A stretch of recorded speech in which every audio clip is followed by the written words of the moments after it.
What's up, everybody, and thank you for listening to Mastering the Mindset.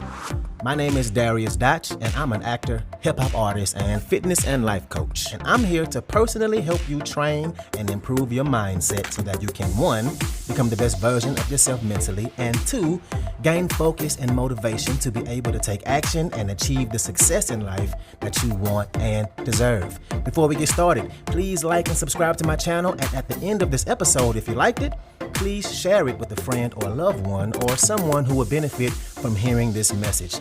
I'm so glad you're here, and I'm ready to go on this journey with you, and that journey begins now.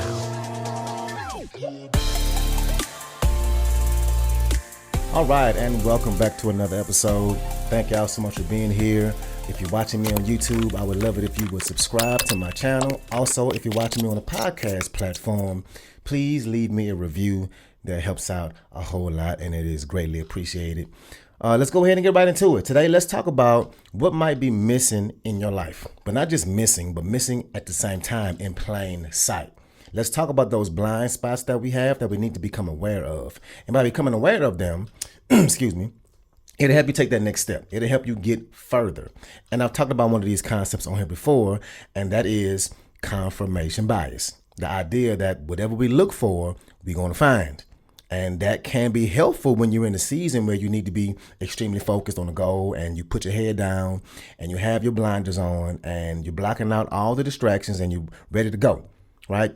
You're not paying attention to what everybody else around you is doing, what they might be thinking about you. And of course, I preach all the time on here to be focused and not pay attention to what the external world is telling you. But I do think there is a very specific part in your journey in working on yourself and towards whatever that thing you may be working towards.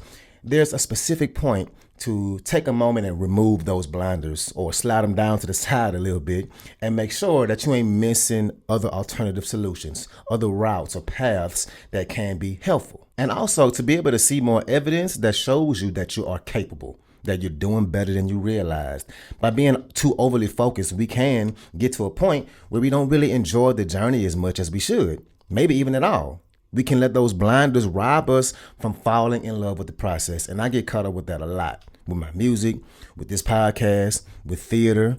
With this podcast, for example, like I've said before, I was in my comfort zone with not recording myself on camera. I had done over 200 episodes without ever being on camera. And I have been ever since that moment that I made a decision that, hey, I'm going to step outside my comfort zone and I'm going to do this thing. And I just jumped. And it was hard. It is hard. But I'm looking back and also looking up, looking back at how much better I got, how just like I predicted, it's cringeworthy to me. Those very first videos compared to where I am now, even though I'm still not where I want to be yet. And looking up, I have so much more content to post now, so many more opportunities to reach people. A lot of people on social media, all they have time for is short form content. The content that's less than a minute, less than 30 seconds, shorter. And by putting myself on camera, I have way more opportunities to just make content just for that. And I'm getting really good at it. But I needed to take those blinders off to get here. At first, I was only focused on putting out episodes via whatever podcast platform you may be on, right? I couldn't see the opportunity in front of me that if and when I get in front of a camera, I can reach so many more people, reaching people in a way I hadn't even thought of yet. Because even when I made the decision to get in front of the camera, I was only thinking about YouTube. Again, that was a blind spot. And I want to share a little information I came across, a little research. And it's this article from the Harvard Medical School. And a researcher by the name of Trafton Drew conducted the study using professional radiologists. And of course, professional radiologists, they are used to looking at x-rays all day. And what Trafton Drew wanted to find out is if he had the radiologist look at a bunch of x-rays and told them specifically to look at lungs. And he just told them to look specifically for cancer, images that show cancer. Would they notice anything else on these x-rays? But he didn't tell them he was doing that. And he didn't tell them. He told them to look at these images on the lungs, look for cancer. But what he didn't tell them is that on those images, there was this photo of a man in a gorilla suit. A man in a gorilla suit that was placed on the image. And the crazy part about this, 83% of them missed it.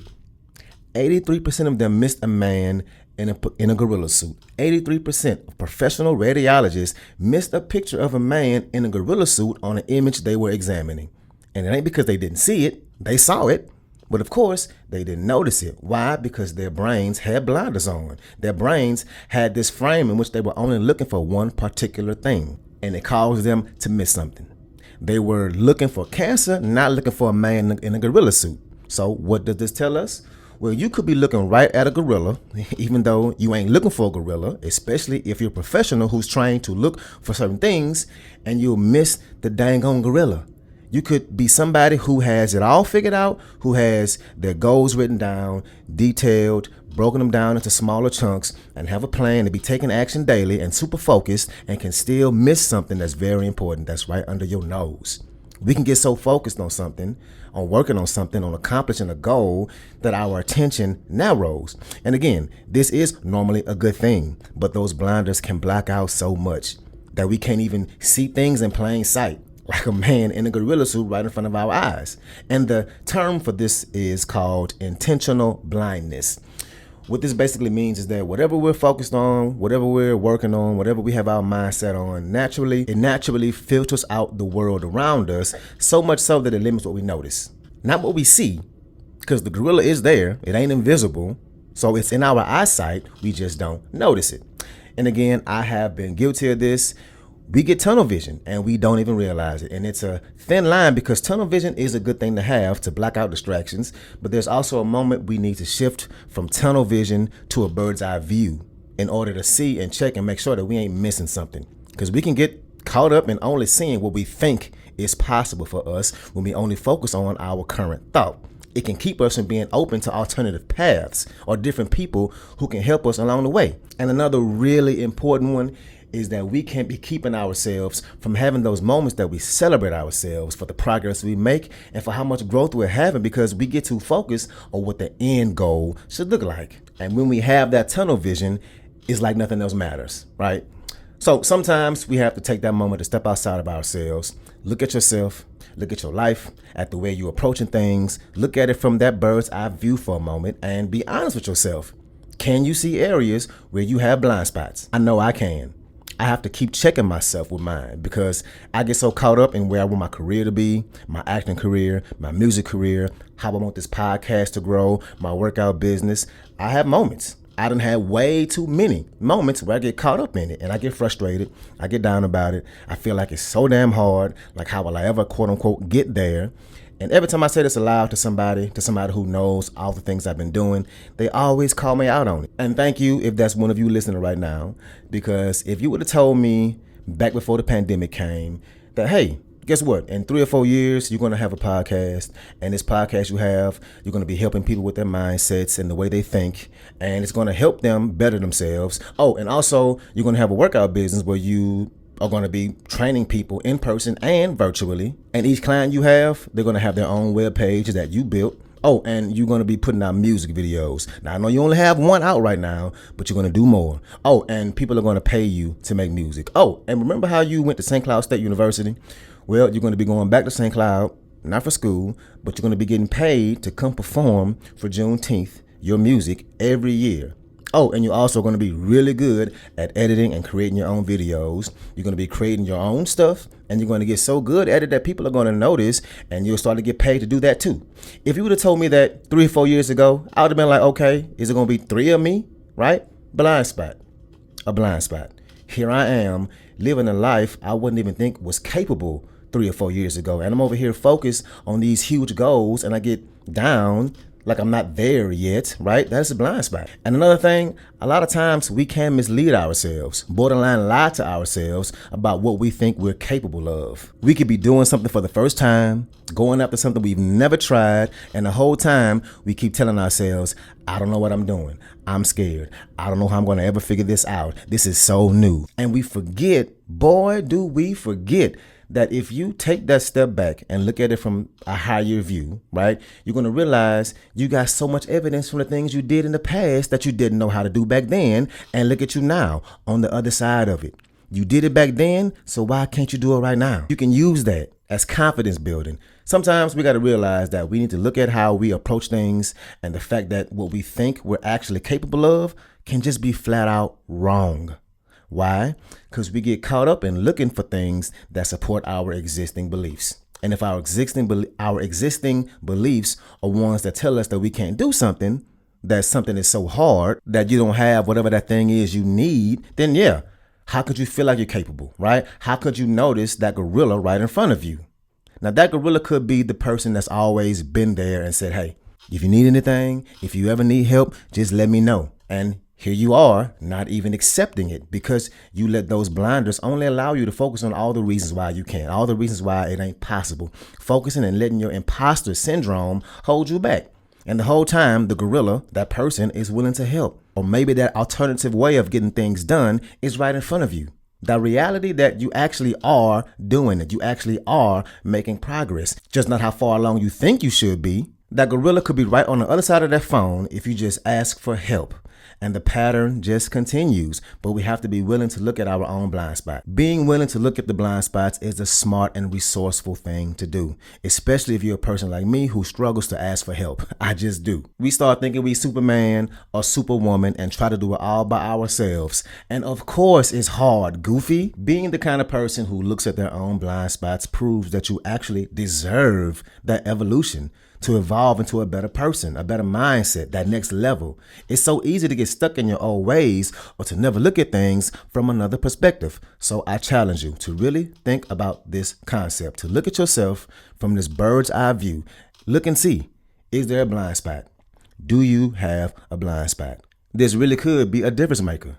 It could really be that shift you need in order to get the needle moving for you, get the needle moving forward. Look at that blind spot and prove to yourself that you're wrong. All those limiting beliefs, all those reasons you give yourself why it's so hard, why it's challenging, why you can't, why you shouldn't keep going, why you shouldn't put so much time and effort in it. What if you find out that you're wrong about all that? And that can be somewhat of a hard pill to swallow, right? If we decide to look at things differently and find out that, you know what, I was actually wrong. It really ain't impossible. I really don't have these things working against me. I've been capable this whole time. I've been making progress this whole time. I was making progress and I stopped. I had it in me this whole time. That can be a hard pill to swallow. That this whole time I've been blaming all these exterior circumstances. In actuality, it's been me. But the good part about that is, now that you know the root of it, you can take action. Action in the right direction. Action towards that gorilla. Be willing to be wrong about what you're capable of. Be willing to be wrong about the path you're currently on being the best one. Just because you did it one way for a real long time, or because somebody else told you that that was the right way it should be done, it could be the wrong path for you. It might not be aligned with the season you're in right now, and that's okay. Pivot. Get curious about the alternative paths, about people and resources around you. It is possible that there can be a better way to do something. Is it possible that you ain't giving yourself the credit you actually deserve? Is it possible you're holding your own self back? Could you be missing something in plain sight? And one last thing, and then I'm gonna get out of here. But be okay with your life and the path you're on being different from everybody else's. Your path is your path, and their path ain't yours. Continue to work on getting out of your own way.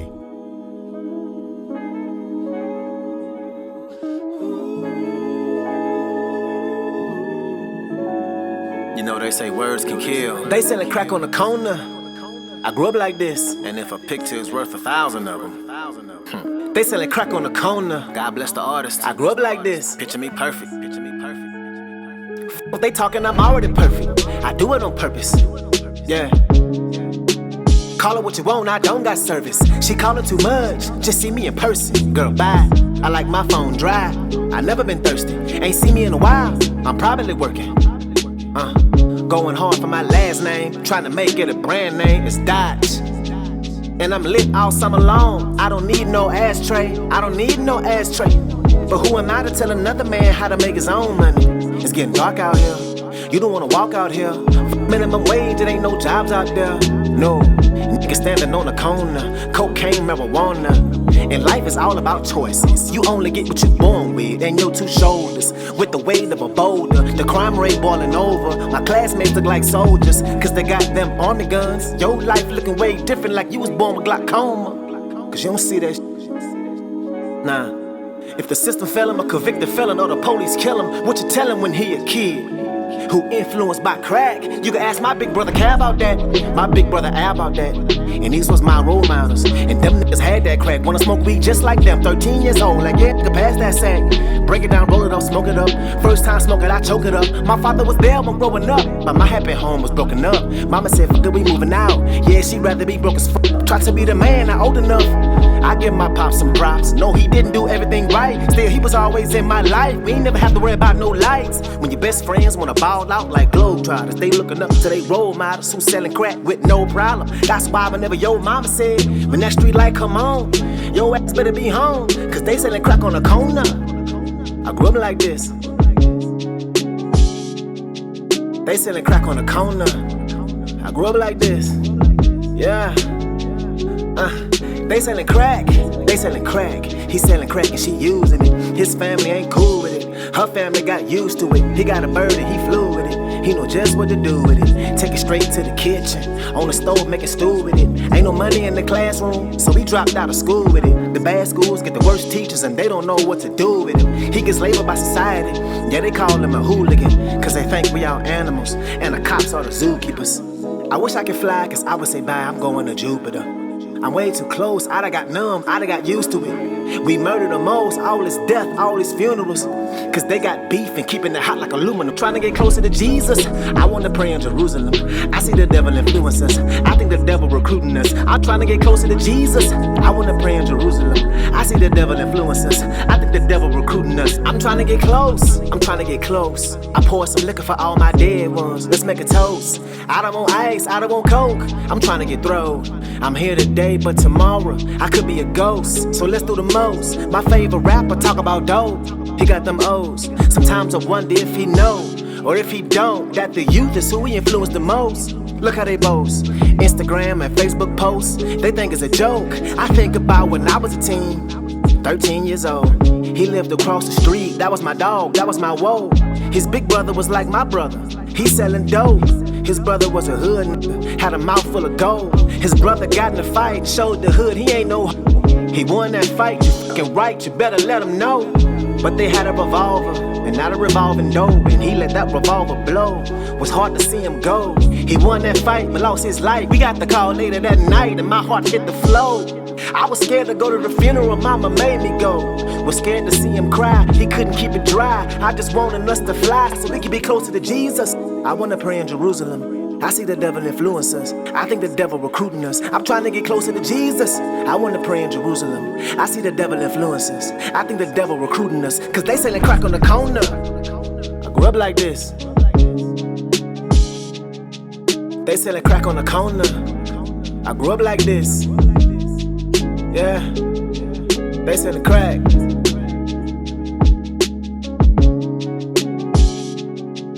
They selling crack.